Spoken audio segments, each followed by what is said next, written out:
Salut tout le monde. Alors, journal de bord à Thème Ben Abdallah, samedi 8 juin à Santa Monica, 8 juin 2024, et il est 14h43. Voilà. Je continuerai demain sur l'aliénation parentale avec un message destiné aux mamans. On verra ce que ça donne. Et aujourd'hui, je voulais juste avoir une conversation un peu plus légère. Et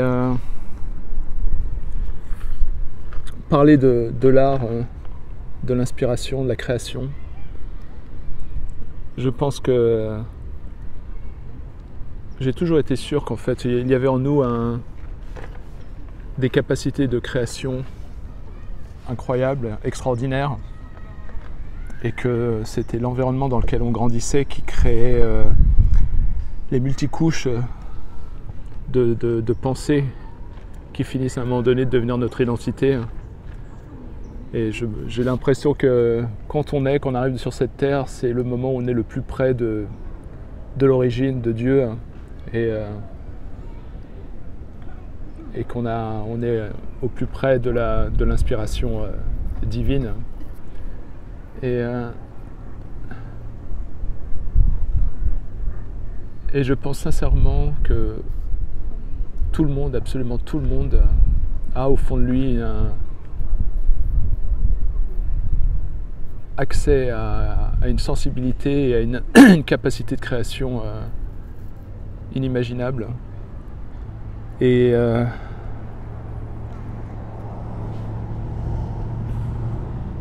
j'aime parfois me dire qu'en fait tout le monde a au fond de lui une capacité à accéder à la grâce divine,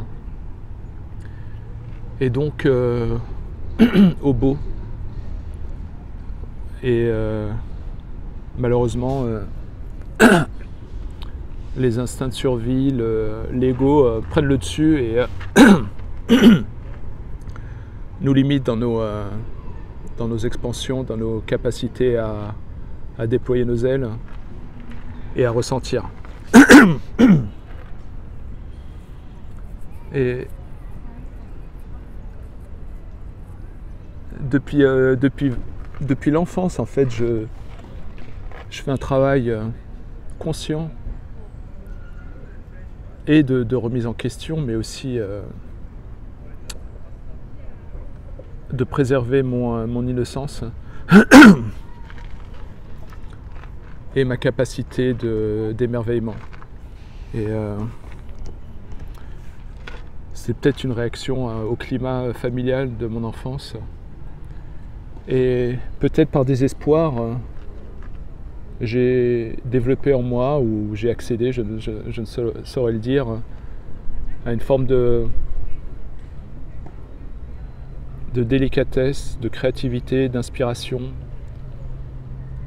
Je me rappelle très bien, j'avais 5 ans et tous les soirs, la nuit avant de me coucher, je regardais le ciel, la nuit, je regardais les étoiles et je communiquais avec Dieu. J'avais l'impression d'avoir un dialogue avec lui, c'était mon meilleur ami.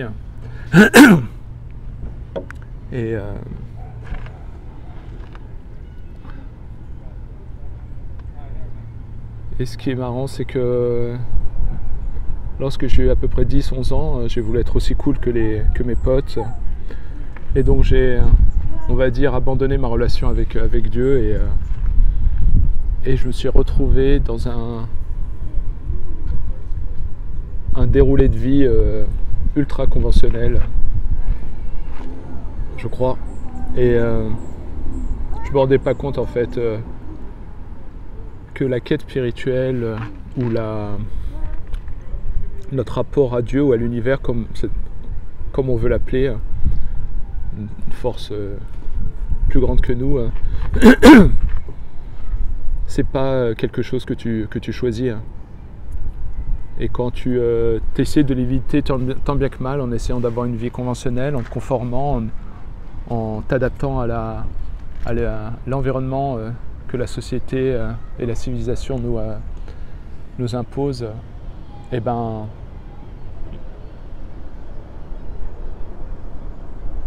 il se passe que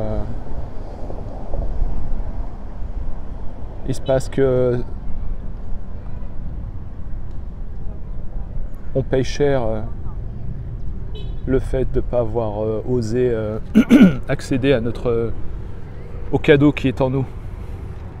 Et peut-être 4, 5, peut-être 6 ans avant mon divorce, je me sentais mal, j'avais l'impression d'échouer, que quoi que je fasse, ça ne le faisait pas. J'étais en énorme souffrance et détresse. Et je comprenais rien au désastre de ma relation, à mes échecs. Et je me suis mis à me réveiller tous les matins vers 4 heures et à commencer à écrire des concepts, des histoires. Je ne savais pas dans quel but. Mais j'ai eu le besoin de créer. Comme je travaillais énormément à l'époque et j'offrais mon talent pour avoir un revenu et payer les factures, mais je négligeais totalement mon art et mes envies de m'exprimer artistiquement. Et je me suis mis à me lever régulièrement tous les matins vers 4 heures et à écrire sur mon laptop des univers imaginaires, soit liés à mes émotions, soit liés à ce que m'inspiraient les gens que j'aime, ou bien simplement liés à mes rêves et mes cauchemars.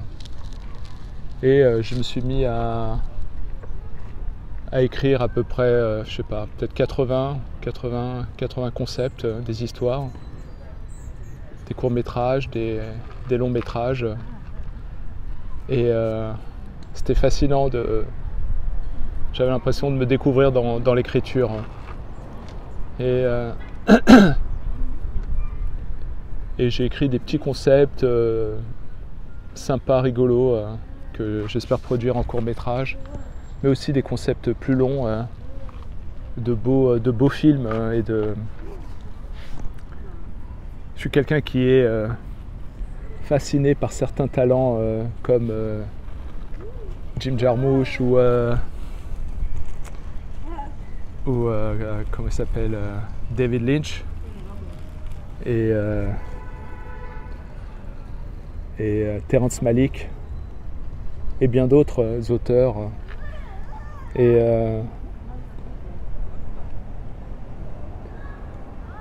donc je me suis mis à écrire. J'ai écrit des courts-métrages, tout ça, et puis c'est fascinant parce que chaque court-métrage, chaque idée, a des sens multiples au niveau sens. J'ai toujours eu besoin de vouloir communiquer des sens multiples en profondeur, tout en rendant accessibles mes concepts visuellement, en faisant en sorte que les personnes puissent au moins apprécier le premier niveau de lecture, qui soit visuel, artistique, mais après, éventuellement, revoir l'œuvre et découvrir des sens nouveaux et espérer que mes œuvres puissent résonner avec la sensibilité profonde des individus, avec ce rêve qui est peut-être d'aider à chacun de trouver, peut-être d'avoir accès à la grâce qui est en chacun d'entre nous. Et j'ai écrit des longs métrages et qui sont sous la forme de squelettes, de déroulés.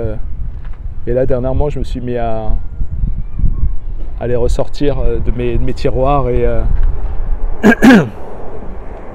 j'avais écrit ce court-métrage il y a bien longtemps pour ma fille, qui s'appelle Granitique. Et que que j'aimerais vraiment produire, où je raconte l'histoire d'une jeune femme qui est dans sa chambre, bien au chaud, en pyjama, et son refuge c'est la pièce, et elle et à côté d'elle il y a un Polaroid, et elle est en train de fumer une clope, et à un moment donné elle a un flashback parce que son chien lui a léché les doigts, et il y a eu une opportunité vers un flashback où elle se rappelle quand elle était petite. Elle a 8 ans à peu près, et elle donne à boire à son chat.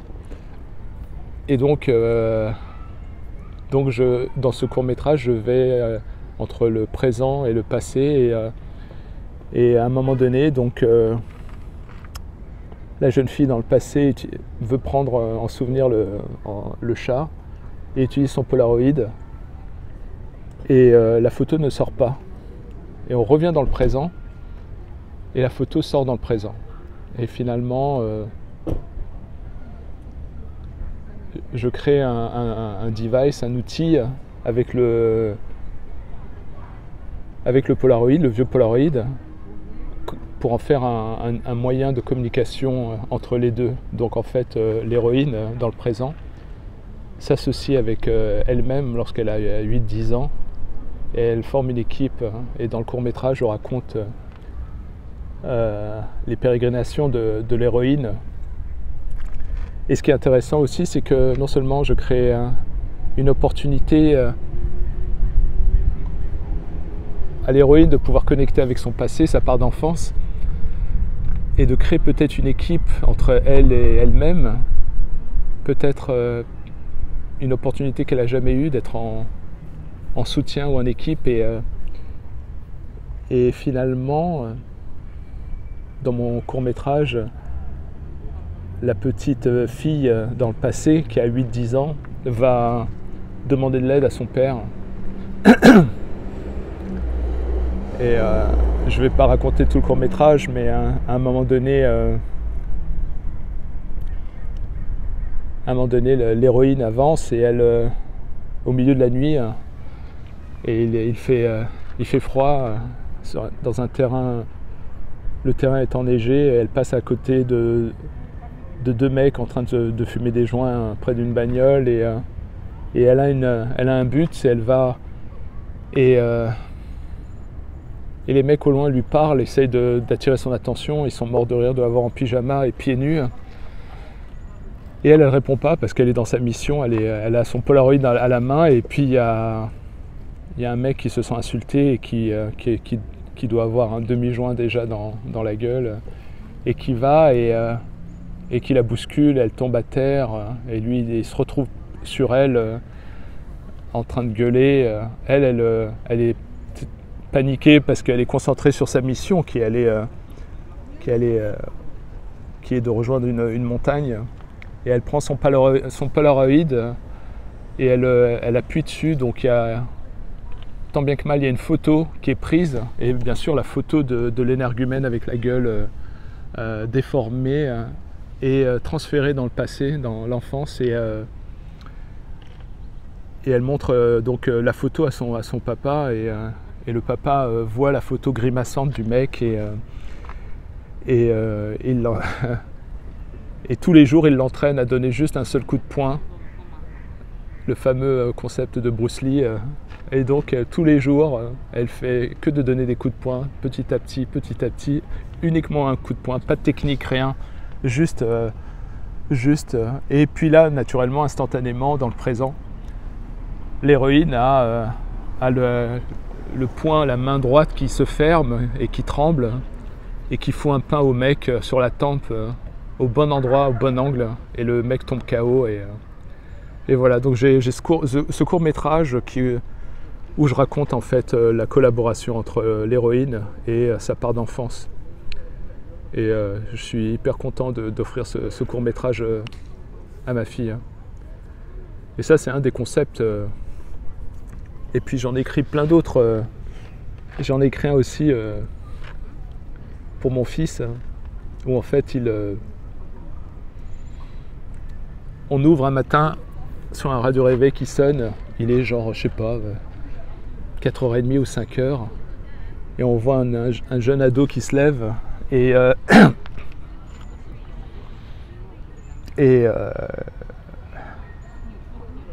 il est là, on comprend pas, et on voit la maison de l'extérieur au milieu de la nuit, et il met ses vêtements, il met ses chaussures, et il va dans la cuisine, il se fait un bol de céréales, et puis on se dit mais qu'est-ce qu'il fout, c'est quoi son projet, et il regarde à l'extérieur, il voit la lune, et puis là ça, et il met un timer sur sa montre, il appuie, et on le voit sortir, et il sait apparemment où il va, et il marche de bloc en bloc, il essaie de pas qu'on le voit, il y a les voitures qui passent, donc on se dit il est en train de faire peut-être un truc mystérieux, et il arrive vers la plage, et je sais pas, on va dire qu'il est 6h du mat, normalement le ciel doit se lever peut-être à 6h20, j'en sais rien, et il marche sur la plage, et on voit une mouette quelque part dans le sable en train de gratouiller quelque chose.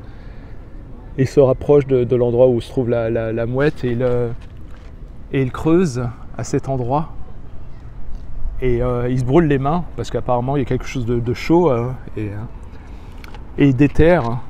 Je vous passe les détails en fait, et il déterre, et il découvre des chaînes immenses, des chaînes d'une certaine épaisseur, et qui sont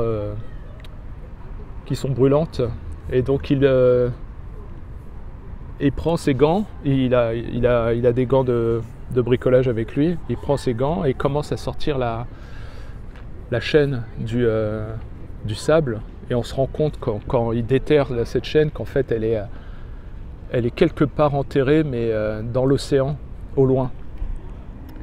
Et là il se rend compte, il a son alarme sur sa montre, il se rend compte qu'il est en retard, il y a des fenêtres qui s'allument, et la nuit, c'est une nuit noire, et il commence, il est un peu gringalet, parce qu'il est fin d'adolescence, on va dire, et il est là, et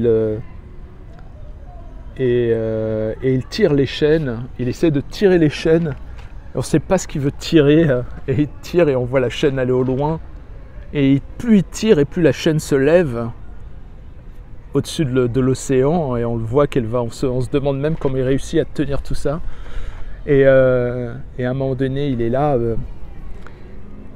et il se retourne, il n'y arrive pas, et il se retourne, donc il est dos à l'horizon, et il tire de toutes ses forces, rien ne se passe, il tente un grand coup, il est en panique parce que sa montre clignote, on sent qu'il est en retard, et là il donne un grand coup avec le dos, tout son corps, et là on voit le bout du soleil se lever, et on réalise qu'en fait il a débloqué le soleil, et après par effet d'inertie il réussit à initier le lever de soleil, et on se rend compte à la fin du court métrage qu'en fait son job c'est de déclencher le lever de soleil. Et donc voilà, et au petit matin il est assis, il contemple l'horizon, et il y a une mamie qui passe, et il finit de tapoter le sable pour ranger la chaîne pour le lendemain. Voilà. Petit court métrage ultra sympathique et poétique, voilà, que j'ai appelé Burning Chrome. Et puis quoi d'autre, j'en ai plein, j'ai des films entiers, hein. Après le décès de mon père, j'ai créé un long métrage pour mon père qui est fascinant, j'espère le faire un jour, hein. Et quel autre court métrage, j'en ai un aussi qui est qui était qui était en honneur de mon ex-femme, et qui s'appelle Naraka, où je raconte l'histoire d'un mec qui réussit à avoir accès à l'au-delà, au monde des limbes, pour essayer de trouver un moyen de connecter avec sa compagne qui est dans le coma, et donc c'est un mélange entre essayer de la sauver, de connecter avec elle, et éventuellement de danser une dernière fois avec elle, ou de danser avec son âme.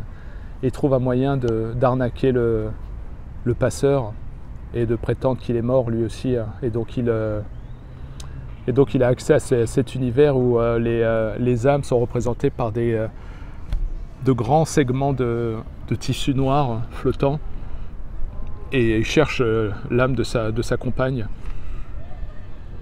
Et là il va se rendre compte qu'en fait, qu'en cherchant l'âme, il découvre que le Styx est dans le ciel, et il se passe plein de choses visuellement très impressionnantes. Et finalement, il réussit à la trouver. Il y a une très belle chorégraphie de danse qui se passe dans le monde des limbes. Et finalement, il réussit à la sauver sur Terre. Et elle sort de son coma.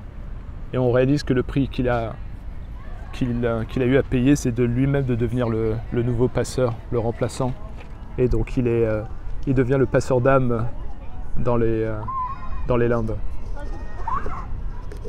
Donc voilà, je vous donnais un petit accès de mon monde à moi, et de mon style, de ma créativité, de ma sensibilité. Et juste pour vous dire que je crois vraiment que préserver son innocence, sa capacité d'émerveillement, entretenir son empathie, sa compassion, développer son altruisme, ce sont des efforts actifs. Qu'à tout moment on peut sombrer vers une forme d'ignorance, une forme d'apathie et une incapacité de connecter avec l'autre. Et pour moi, ça passe par entretenir mon esprit créatif et créer en permanence, pour avoir en tout cas au moins l'illusion d'être connecté au genre humain, aux complexités de l'âme humaine et des émotions. Et donc j'ai une joie indescriptible à créer des visuels et des narrations, parce que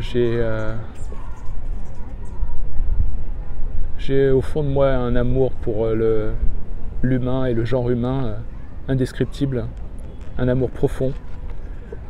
Et donc je me régale dans ma quête artistique, spirituelle, et j'ai un émerveillement qui grandit au quotidien. Je ne sais pas comment, pourquoi, peut-être que c'est à cause de tous les efforts ou les épreuves de la vie, mais en tout cas, si vous voulez vous mettre à l'art, il ne faut surtout pas hésiter, peu importe ce que c'est. L'art, ça peut être même un art de vivre. Et je pense qu'il y a la barrière entre imaginaire, altruisme et spiritualité doit être très fine. Voilà. Et puis, dernière chose, je pense que toutes les idées que j'ai pu découvrir durant des moments de grande tristesse et de désespoir, j'ai comme l'impression qu'en fait elles ont toujours existé, qu'il y a comme quelque part dans l'univers ou près de Dieu une sorte de poche énorme d'idées et d'imaginaire, et que nous en tant qu'êtres humains on est comme des antennes réceptrices, et à certains moments de la vie, lorsqu'on arrête de réfléchir, d'un seul coup on a une sorte d'illumination, et on a accès à cette inspiration. Elle peut être soit artistique, imaginaire, ou scientifique, terrestre, et j'ai l'impression qu'il y a cette poche d'idées, de découvertes, et qu'on y a accès progressivement comme un collectif. C'est comme si en fait j'avais l'impression que l'humanité tout entière, lorsqu'elle passe par ces épreuves où elle grandit ensemble, elle donne accès à des paliers d'inspiration divine ou à une sagesse liée à l'univers, et qui fait que à chaque palier et à chaque époque, on a accès à des segments de cette inspiration. Et je pense que par exemple, lorsqu'on a découvert la gravité, je pense que c'est comme s'il était prévu ou écrit que peut-être, c'est mon interprétation, que cette gravité-là ne pouvait pas être, en tout cas, comprise ou révélée avant. Comme si en fait le timing des découvertes était déjà programmé. Et puis, comme je l'ai dit maintes fois, je ne crois pas dans le libre arbitre. Je crois qu'il y a une forme un petit passage de libre arbitre qui est dans la notion de foi. À un moment donné, lorsqu'il y a un éveil dans la vie, il y a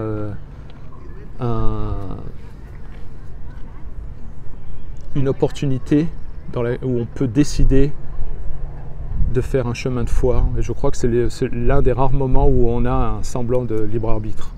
Sinon, on peut...